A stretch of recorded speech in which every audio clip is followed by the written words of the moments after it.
ದೂರವಾಗಿರ್ತಕ್ಕಂಥದ್ದು. Police ಇಲಾಖೆಯಲ್ಲಿ ಬಹಳ ದಿವಸದಿಂದ ಕೂಡ ಎಲ್ಲೋ ಒಬ್ಬರು ಇಂಥವರು ಸಿಗ್ತಾರೆ. 1099 ಪೊಲೀಸ್ ಸ್ಟೇಷನ್ನಲ್ಲಿ 1,06,000 ಸಿಬ್ಬಂದಿ ಇದೆ ಮಾನ್ಯ ಸಭಾಪತಿಗಳೇ ನಮ್ಮ ಇಲಾಖೆಯಲ್ಲಿ. ಎಲ್ಲರನ್ನೂ ಕೂಡ ನಾವು ಒಂದೇ ತಕ್ಕಡಿಯಲ್ಲಿ ಹಾಕಿ ತೂಗಕ್ಕಾಗೋದಿಲ್ಲ. ಎಲ್ಲರೂ ಕಳ್ಳರು, ಎಲ್ಲರೂ ಪೊಲೀಸ್ನವರೆಲ್ಲರೂ ಕೂಡ ಶಾಮೀಲಾಗಿ ಮಾಡ್ತಾರೆ ಅಂತಕ್ಕಂಥ ಜನರಲೈಸ್ಡ್ ಮಾತುಗಳು ತಮ್ಮಲ್ಲಿ ಏನು ಬರುತ್ತೆ ಅದನ್ನು ಆಡಬಾರ್ದು. ಕೇಳುವ ಅಧಿಕಾರಿಗಳು ಅದನ್ನು ಹೇಳಿದ್ರೆ ಕರೆಕ್ಟ್ ಇರ್ತದೆ. ನೀವು ಹಂಗೆ ಹೇಳಲಿಲ್ಲ.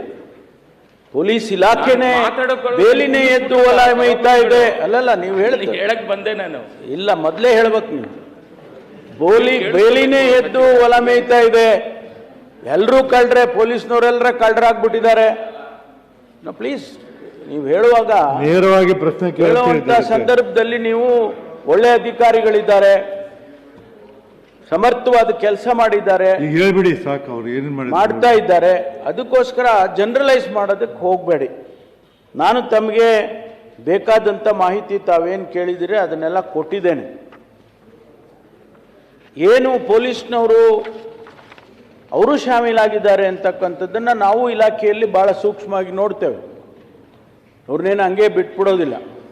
88 ಜನರನ್ನು ಅವರನ್ನು ಯಾರೆಲ್ಲ ಇನ್ವಾಲ್ವ್ ಆಗಿದ್ರು ಅವ್ರ ಮೇಲೆ ಕ್ರಿಮಿನಲ್ ಕೇಸ್ ಹಾಕಿದ್ದೇವೆ, FIR ಹಾಕಿದ್ದೇವೆ, ಸಸ್ಪೆಂಡ್ ಮಾಡಿದ್ದೇವೆ. ಅವರಿಗೆ ಕೆಲವು ಸಂದರ್ಭದಲ್ಲಿ ಅವರನ್ನು ಅರೆಸ್ಟ್ ಮಾಡಿದ್ದೇವೆ. ಇದೆಲ್ಲ ಮಾಡಿದ್ದೇವೆ. ನಮ್ಮಲ್ಲಿ ಇಂಟರ್ನಲ್ ಎವ್ಯಾಲ್ಯೂಯೇಷನ್ಗಳು ಕೂಡ ಆಗಾಗ್ಗೆ ಹಿರಿಯ ಅಧಿಕಾರಿಗಳು ಮಾಡ್ತಾ ಇರ್ತಾರೆ. ಅದರ ಪ್ರಕಾರ ನಾವು ಕ್ರಮವನ್ನು ಈಗಾಗಲೇ ತಗೊಂಡಿದ್ದೇವೆ. ಅದರಿಂದ ಏನೂ ಮಾಡಲಿಲ್ಲ, ಅದು ಏನೂ ಹಾಗೆ ಇಲ್ಲ ಅನ್ನೋದನ್ನು ತಾವು ಹೇಳೋದಕ್ಕೆ ಹೋಗಬೇಡಿ.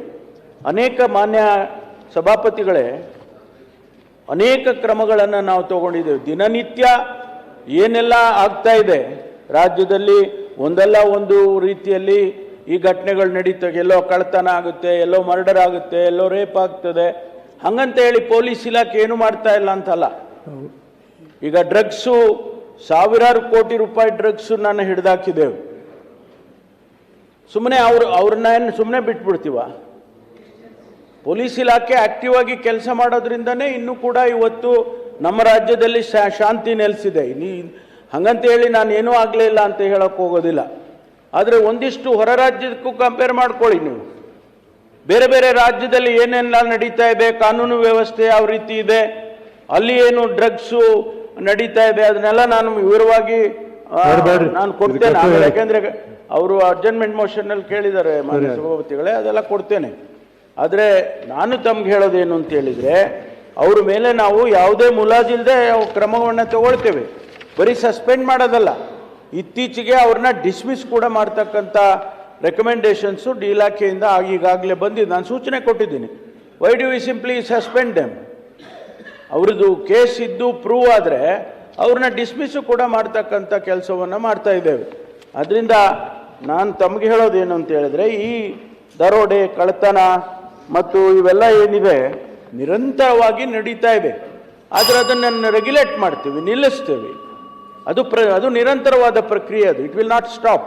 As long as there are incidents like this, we will definitely act. ಅದರಿಂದ ತಮಗೆ ಬಹುಶಃ ಏನು ಅದ್ಯಾರೋ ಹೆಸರು ಹೇಳಲಿಲ್ಲ ಅಂದ್ರಿ, ಅನುಬಂಧದಲ್ಲಿ ಕೊಟ್ಟಿದ್ದೇನೆ. ನಾನು ಎಲ್ಲ ಸ್ಟೇಷನ್ದು ಕೊಟ್ಟಿದ್ದೇನೆ. ಅದೇನೋ ಬಿಟ್ಟಿರ್ಬೋದು, ಅದನ್ನು ಕೊಡ್ತೇನೆ. ತಮಗೆ ಎಲ್ಲ ಸ್ಟೇಷನ್ದು ಕೊಟ್ಟಿದ್ದೇನೆ, ತಾವು ಕೇಳಿರ್ತಕ್ಕಂಥ ಅದನ್ನು ಕೊಡ್ತೇನೆ ನಾನು. ನೀವು ನಮ್ಮನ್ನ ಕೂತ್ಕೊಳ್ಳಿ ಇಂದ್ರಿ. ನಾನು ಮಾತಾಡಕ್ ಹೋಗೋಷ್ಟೊಳಗ ಕೊಟ್ಬಿಡ್ತೀನಿ, ಆಮೇಲೆ ನಾನು ಕೇಳ್ಬಿಡ್ತೀನಿ. ಪ್ರಾಮಾಣಿಕ ಅಧಿಕಾರಿಗಳು ನಮ್ಮ ರಾಜ್ಯದಲ್ಲಿ ಬಹಳಷ್ಟು ಜನ ಇದ್ದಾರೆ. ಕೇಳುವ ಅಧಿಕಾರಿಗಳಿಂದ ಈ ಘಟನೆ ಸಮಾಜ ತಲೆ ತಗ್ಗಿಸುವಂತ ಕೆಲಸ ಆಗ್ತಾ ಇದೆ ಅಂತ ಹೇಳಿ ನಾನು ಹೇಳಲಿಕ್ಕೆ ಬಯಸ್ತಾ ಇದ್ದೀನಿ. ಒಂದು. ಎರಡನೇದು, ಸಚಿವರೇ, ತಾವು ಕೊಟ್ಟಿರತಕ್ಕಂಥ ಈ ಒಂದು ರಿಪೋರ್ಟ್ ಏನಿದೆ, ಈ ಒಂದು ಬಾಕಿ ತನಿಖೆಯಲ್ಲಿರತಕ್ಕಂಥ ಪ್ರಕರಣಗಳು ಅಂತ ತಾವು ಕೊಟ್ಟಿದ್ದೀರಿ. 2023, 24, 25 3 ವರ್ಷದ್ದು ಕೊಟ್ಟಿದ್ದೀರಿ. ಅದರಲ್ಲಿ 24ಅಲ್ಲಿ ನೋಡಿ ಸಾಮಾನ್ಯ ಕಳ್ಳತನ ಅಂತ ಇದೆ, 7459 ಪ್ರಕರಣಗಳು ಈ ವರ್ಷದ್ದು. ಇಷ್ಟುವರೆಗೂ ಇನ್ನೂ ತನಿಖೆಯಲ್ಲಿದೆ ಅಂತ ಕೊಟ್ಟಿದ್ದೀರಿ.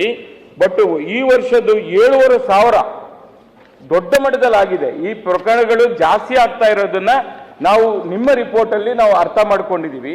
ಅದರಿಂದ ತಾವು ಏನು ಕ್ರಮ ವಹಿಸ್ತಿದ್ದೀರಿ ನಮಗೆ ನಂಬಿಕೆ ಇದೆ, ಇಲ್ಲ ಅಂತಲ್ಲ.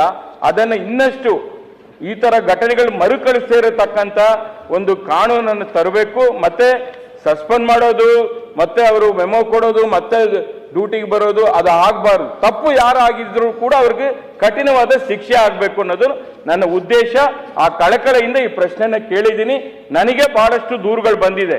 ನಿಮಗೆ ಬೇಕಾದ್ರೆ ವಿತ್ತು ಪ್ರಕರಣ ಇದರಲ್ಲಿ ಇಲ್ದಿರತಕ್ಕಂಥದ್ದು ನೀವೇನು ತೋರಿಸಿದಿರಿ ರಿಪೋರ್ಟು, ಇದರಲ್ಲಿ ಇಲ್ದಿರತಕ್ಕಂಥದ್ದು ಬಹಳಷ್ಟು ಪ್ರಕರಣಗಳು ಬಂದಿದೆ ನನ್ನ ಗಮನಕ್ಕೆ. ಅದನ್ನು ನಿಮ್ಗೊಂದು ಪತ್ರನೇ ಕೊಡ್ತೀನಿ, ನಾನು ಎಲ್ಲ ವಿತ್ತು ಪ್ರೂಫ್ ಕೊಡ್ತೀನಿ. ತಾವು ಏನು ಕ್ರಮ ವಹಿಸ್ತೀರಿ ಅನ್ನೋದು ನಾನು ಕಾದು ನೋಡ್ತೀನಿ.